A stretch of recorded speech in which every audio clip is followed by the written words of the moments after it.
I'm very hands-on in our business. We're a small family-owned company, and I think there may be some apprehension for some people to feel comfortable going away from a dealer model when they're buying a piece of equipment. I think some people feel comfortable with a big dealer, thinking that they have more options for support, that it's going to be a better fit than maybe a direct manufacturer purchase. That has not been my experience.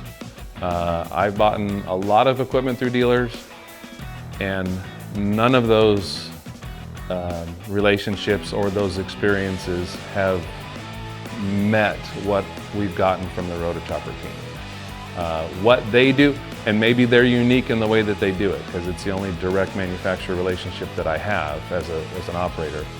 But if they made wheel loaders, if they made other pieces of equipment that I'll need, the Rotochopper's high on my list of people to consider, because I know they care, I know they support it, and they don't build junk.